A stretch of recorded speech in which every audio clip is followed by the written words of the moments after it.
ابھی عنوان بتایا اسلام اور سائنس، اس کے بارے میں مجھے بھی تھوڑی سی معلومات میں کمی ہے، ٹھیک ہے؟ تو میں پہلے معلوم کرنا چاہوں گی کہ اسلام اور سائنس الگ الگ جو کہا گیا ہے وہ کیوں ہے؟ میسمی صاحب آپ ذرا روشنی ڈالیے اس پہ۔ بسم اللہ الرحمن الرحیم۔ اللہ سبحانہ وتعالیٰ نے اس کائنات کو خلق کیا ہے اور اسی اللہ سبحانہ وتعالیٰ نے اسلام کو دین بنا کر بھیجا ہے، ان الدین عند اللہ الاسلام۔ یہ بات بہت واضح ہے کہ اسلام اور سائنس میں نہ صرف کوئی ٹکراؤ کی بات ہو سکتی ہے، بلکہ سائنس ہمیشہ اسلامی تعلیمات کو آگے بڑھاتا ہے، اس کی سپورٹ کرتا ہے۔ قرآن مجید میں جب ہم توجہ کرتے ہیں تو قرآن مجید میں اللہ سبحانہ وتعالیٰ انسان کو آسمان، زمین، سورج، ستاروں پر غور کرنے کی ترغیب دیتا ہے۔ بسم اللہ الرحمن الرحیم، ان فی خلق السماوات والارض واختلاف اللیل والنہار لآیات لأولی الالباب۔ آیت لمبی ہے، میں صرف یہیں سے بات کرتا ہوں کہ اللہ سبحانہ وتعالیٰ نے قرآن مجید میں سینکڑوں جگہ پر انسانی عقل کو دعوت دی ہے کہ آؤ کائنات، جیسے یہ آیت ہے کہ ان فی خلق السماوات والارض، آسمان اور زمین کی کریشن میں، موومنٹ کی بات تو پھر بعد میں، کریشن میں، واختلاف اللیل والنہار، نائٹ اینڈ ڈے کے آنے اور جانے میں اللہ تعالیٰ کی سائنس ہیں۔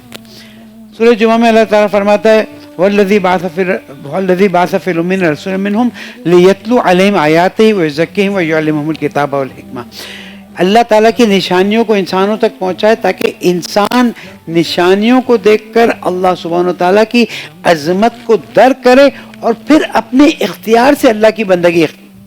یہ اسلام کا ایک ایسا قانون ہے جس کو ہم کبھی بھی نیگیٹ نہیں کر سکتے۔ اس لیے اسلام انسان کی زندگی کو آرگنائز کرنے کا ایک نام ہے، سائنس کریشن میں موجود چیزوں کو انوینٹ کر کر کے انسانوں تک پہنچانے کا نام ہے۔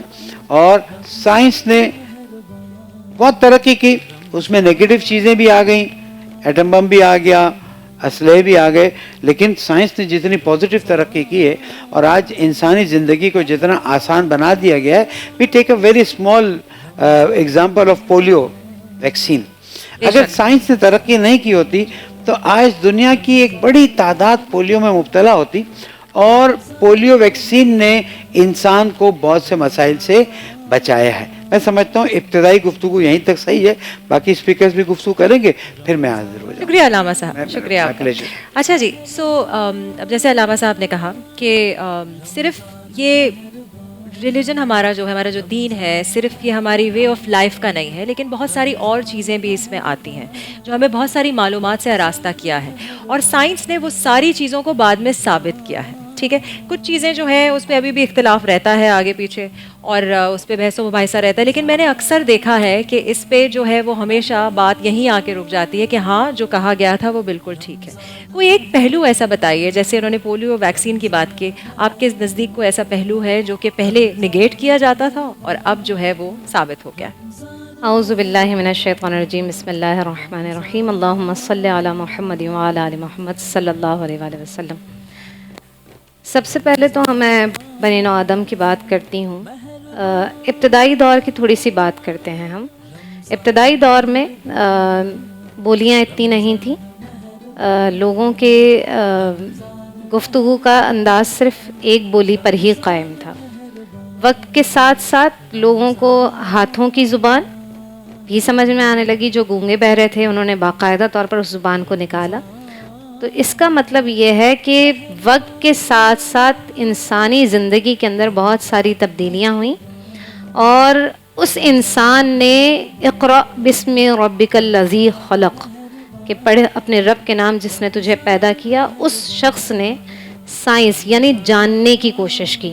جیسا کہ علامہ صاحب نے بھی فرمایا کہ ہم دن کے نکلنے میں، رات کے آنے جانے میں ہم غور و فکر کرنے کی ہمیں ضرورت ہے، اور اللہ کہتے ہیں کہ افلا تدبرون، تم غور و فکر کیوں نہیں کرتے؟ تتفکرون کا لفظ استعمال کیا، فکر کیوں نہیں کرتے ہو، تدبر کیوں نہیں کرتے ہو، غور و فکر کیوں نہیں کرتے ہو؟ یہ انسان کو بارہا کہا جا رہا ہے۔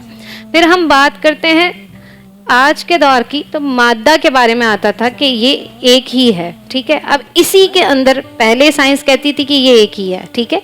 اسی کے اندر اب انہوں نے اپنی رائے کو بدل دیا. ٹھیک ہے, تو بہت ساری سائنس جو ہے وہ اپنے انداز تو بدل دیتی ہے, لیکن جو قرآن کہہ رہا ہے وہ 100% صحیح ہے. اللہ کہتے ہیں بسم اللہ الرحمن الرحیم ولا رطب ولا یابس الا فی کتاب مبین. کتاب مبین میں سب کچھ موجود ہے. کل کی میں بات کروں, کل کے بارے میں آپ کو سب پتا تھا. ٹھیک ہے, ایک باقاعدہ طور پر ایک پروگرام تھا کہ آپ نے اسے ریویل کرنا ہے, لیکن یہ آپ کو پتا تھا. اللہ کو سارے معاملات پتہ ہیں, اس طرح سے ریویل کرنا ہے وہ آپ کے ہاتھ میں ہے, اور ہاں, دیا گیا ہے بلکہ اور ریویل کر سوال دیے کرنے گئے کا. ہیں, جی. ریویل کر دیے گئے ہیں. قرآن کے اندر بہت ساری چیزیں بتا دی گئی ہیں. حضور نبی پاک صلی اللہ علیہ وسلم نے بہت ساری چیزیں بتا دی ہیں انسان کو. اب انسان اس پر غور و فکر کرتا ہے. ٹھیک ہے, اسی لیے کہا جاتا ہے نا سائنس بتاتی ہے پیغام محمد صلی اللہ علیہ وآلہ وسلم. بالکل. اس پیغام کو سائنس آج ثابت کر رہی ہے. اسی طرح سے سجدہ ہم کرتے ہیں, سجدے کے کتنے فوائد ہمیں آج بتائے جاتے ہیں. اسی طرح سے فاسٹنگ کا دور ہے دنیا بھر کے اندر, اور دوسری طریقے سے وہ انٹرمیٹنٹ فاسٹنگ اب ویسٹ نے سٹارٹ کر دی ہے, اور وہی چیز جو ہے وہ لے کر آ رہے ہیں.